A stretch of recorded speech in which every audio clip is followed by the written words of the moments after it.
You know, it's a strange thing how something as beautiful as love, companionship, connection can be used as bait.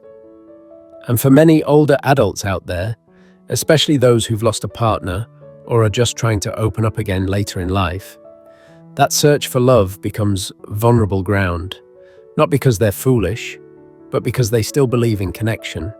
I've seen it happen, stories passed around at community centres, shared in quiet voices after church. Someone met a charming stranger online. Sweet messages, promises of meeting one day, dreams of a shared future. And then, suddenly, a request for money. Just a little help, then a little more. This isn't rare. This is happening every day. And it's happening to smart, kind, capable people. People like us. Today, we're going to talk about it. Openly and honestly. Romance scams, how they work, why they target older adults, the lies they use, and most importantly, how to protect yourself and the people you care about. Before we dive in, if you find comfort in honest conversations like this, hit subscribe. We share stories that don't just pass time, they help make sense of it.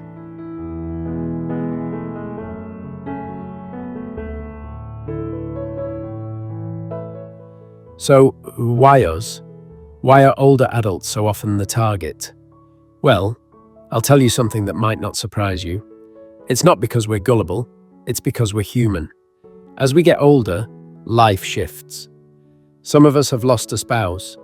Some of us live alone for the first time in decades. Some of us just miss being seen, being cherished, being called darling again. There's a tenderness in that kind of loneliness. And for scammers, it's a goldmine. They know that older adults tend to be more trusting, that we didn't grow up with the internet as a playground full of tricks, that we value relationships and take people at their word. We also tend to have more financial stability, savings, retirement income, maybe a paid-off house.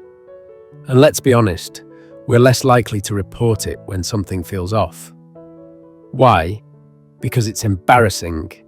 Because admitting we were fooled feels like we're admitting we're slipping. But here's the truth. It's not a sign of weakness to want love. And it's not your fault if someone twisted that longing into a weapon. How the scam usually begins.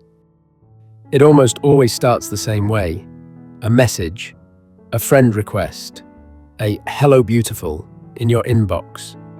It might come through a dating site, Facebook, even a casual app you use to play games. The person seems kind, charming, a little too good to be true. They say they're a widow or a single parent, maybe a contractor working overseas. And they just happen to see your profile and feel a connection. Before long, they're writing every day. Good morning texts, sweet notes before bed. They call you pet names. They ask about your day. They say things like, "Hub, I feel like I've known you forever," or "You've brought joy back into my life." You start to feel it too, because who wouldn't want that warmth, that attention? Then come the photos, glamorous sometimes, always flattering. They might even send voice messages, or call you by video, but the screen won't load, or their camera isn't working. And slowly, they start to build something that feels real. They'll talk about meeting you, about building a life together. It feels exciting, even healing. But here's the thing, they're not really falling in love. They're laying a trap. And the next phase is where it tightens.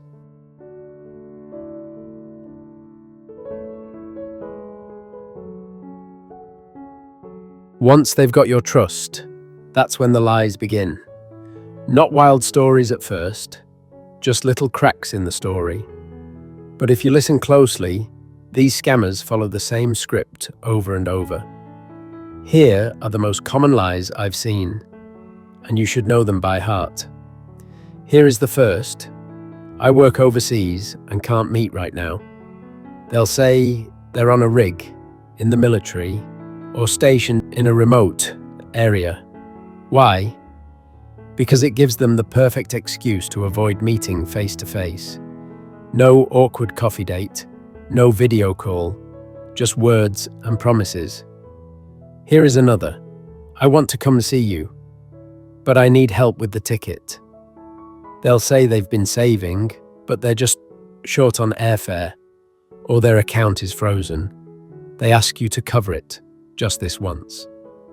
They say, once I'm there, I'll pay you back. They never get on that plane. Here is one more. I had an emergency.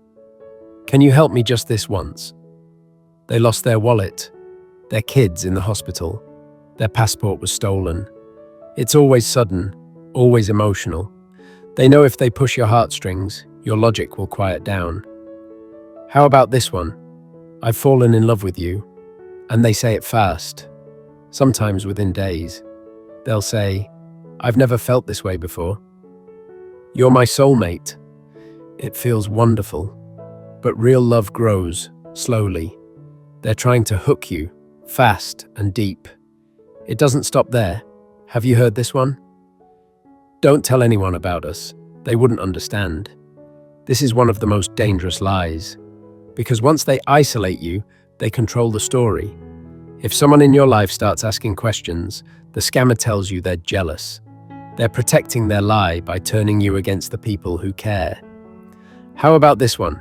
I'm sending you a gift, but you need to pay a fee. They say they've sent you something special. Jewelry, perfume, a box of surprises. But when it gets stuck in customs, suddenly you're asked to send money to release it. No package is coming. Here is another. I want us to invest in something big together. Some scammers use crypto or fake business deals to bleed victims dry. They say they're building a future with you, and you should grow your wealth together. It feels like love and opportunity wrapped in one. But it's just bait. Yet another one. Once I'm through this, we'll be together forever. They keep dangling that carrot. Just one more thing, one more delay, one last emergency. It never ends, because the moment you stop sending money, the romance disappears. These lies are crafted to make you feel special, and at the same time, guilty for not helping. They're manipulative, and worst of all, they work. But now you know the playbook, and knowledge is power.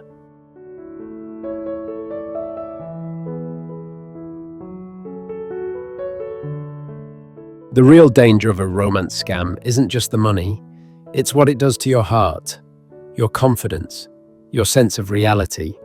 Because the scammer isn't just after your wallet, they're after your trust, and they build it carefully, day by day.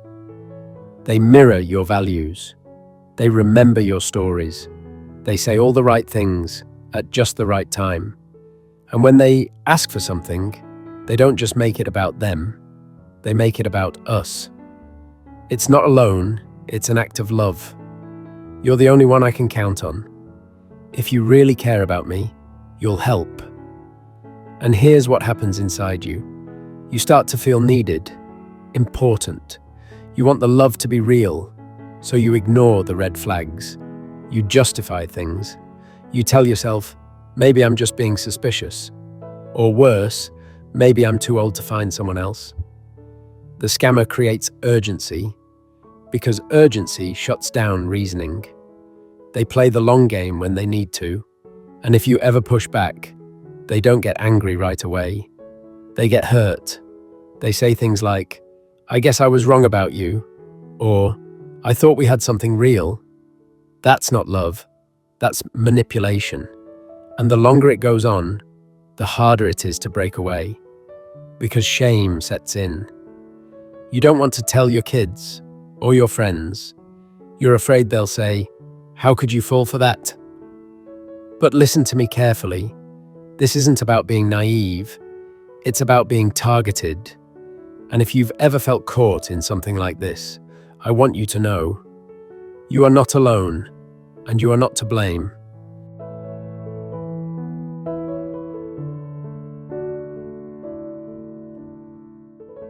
Let me tell you about Helen, 68 years old, retired school librarian. She lost her husband to cancer 7 years ago. Her kids live in different states, and after a long while of quiet evenings and crossword puzzles, she decided to join an online dating site. That's where she met Michael. A gentle smile in his profile photo said he was an engineer working on a long-term project in Dubai. They started chatting. He liked the same book she did, said her grey hair was absolutely elegant. Every morning, there'd be a message waiting. Every night, a note saying how much he looked forward to their future. Within weeks, he told her he loved her, that he hadn't felt this way in years. He talked about flying to see her.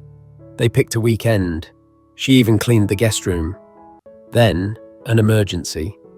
His equipment got held up in customs. He said he needed to wire $2,400 to cover the release. Just until I get back to the States, he said. Helen hesitated, but he said, "This is our future we're talking about."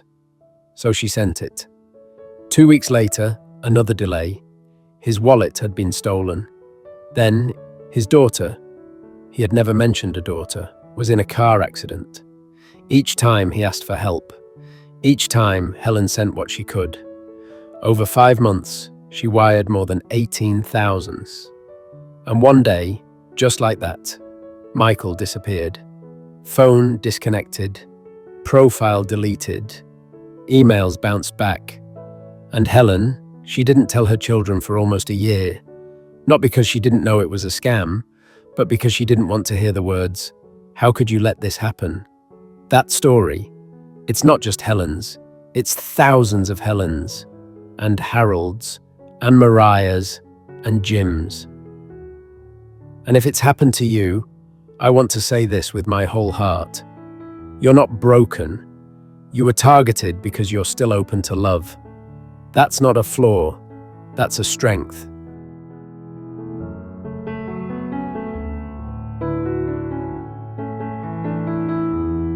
When a romance scam ends, the silence is brutal.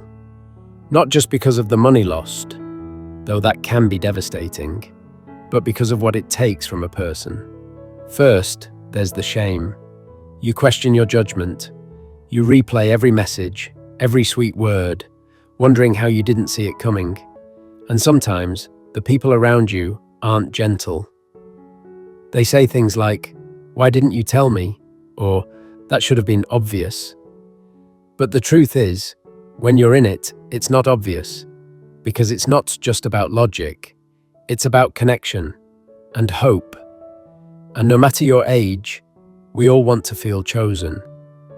Then there's the trust. It doesn't just break your trust in that person. It makes you question everyone. You second-guess kindness. You shrink from connection. You wonder if it's even worth trying again. And the financial toll? It's not always tens of thousands of dollars. Sometimes it's smaller amounts.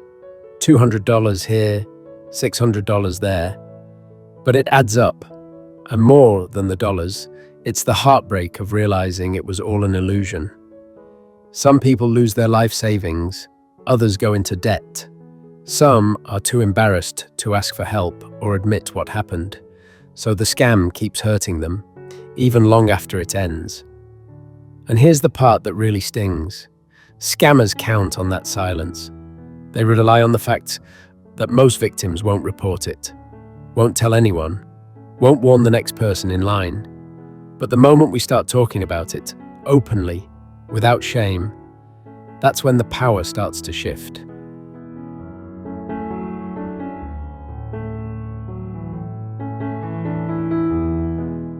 So let's talk about what to look for before things go too far. Because once you know the signs, they're hard to ignore, and they show up more often than you'd think. Here are the most common red flags. They fall in love fast. They say, "I love you" within days or weeks. They talk about soulmates, destiny, forever. But they barely know you. They avoid video chats or meeting in person. They'll always have an excuse. Their camera's broken. They're in a restricted area. They promise to meet, just not yet. Their stories are vague, dramatic, or don't quite add up. One day, they're working overseas. The next, they've got a sick relative. And if you ask questions, they change the subject or get defensive. They ask you to keep your relationship private. They say, "Let's keep this between us," or "Other people won't understand." That's a big red flag. Real love doesn't need to be a secret. They ask for money, or gifts, or access to your accounts. This is the big one. Whether it's a plane ticket, a customs fee, or an emergency, the moment money enters the conversation, pause. Don't send it. Don't give them your banking info. And don't believe that you're the exception. They seem too perfect. Every photo is glamorous. They say exactly what you want to hear. They agree with everything. That's not chemistry. That's scripting. Listen to your gut. If something feels off, pause. Talk to a friend. Show someone the messages. And remember, it's not rude to protect your heart or your bank account.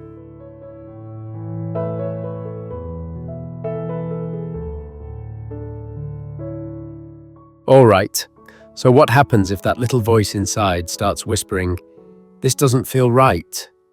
First, listen to it. That instinct, it's your ally.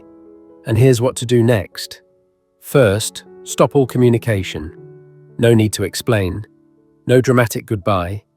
Just stop replying, block their number, block them on the platform where you met. If you feel tempted to just check in, remind yourself, that person wasn't real. They were performing a version of love designed to manipulate you. Second, don't send money, no matter how small. Even if you've already sent some, don't send more to recover it. That's another trap. They'll keep inventing reasons to draw you in. Third, save everything. Keep screenshots of messages, emails, photos, anything they sent you. This is important for reporting, and it also helps when doubt creeps in later. You'll have proof of how the story unraveled. Fourth, tell someone you trust. I know it's hard, but silence is what keeps these scams alive. Tell a friend, a family member, even a support group online. You'll be surprised how many people say, "That happened to me too." And finally, report it. Don't just walk away, report the scam. Here's where to start. FTC, Federal Trade Commission. Report fraud, ftc.gov. AARP Fraud Watch Network, arp.org Fraud Watch Network. Local law enforcement, especially if you've sent money. The website or app where you met them, so their profile gets flagged. You might not get your money back, but you will help protect someone else. And that matters. Above all, be kind to yourself. This could happen to anyone. And the fact that you trusted someone, that doesn't make you foolish. It makes you human.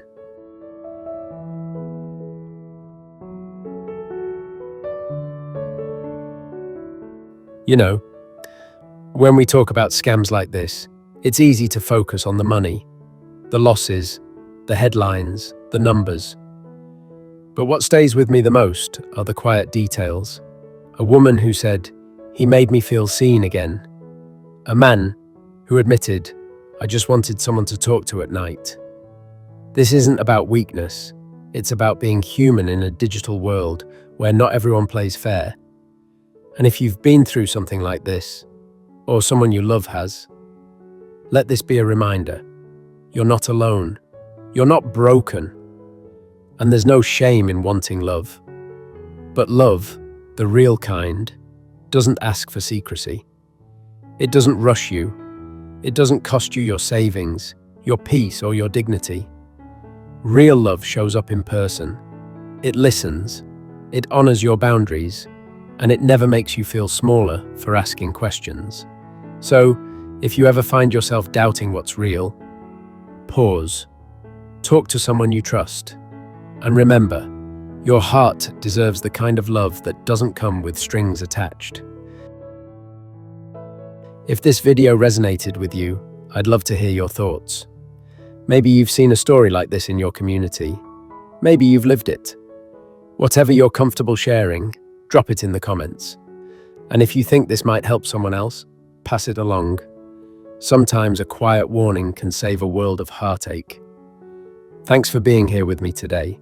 Until next time, stay sharp, stay kind, and stay connected. We need each other out here.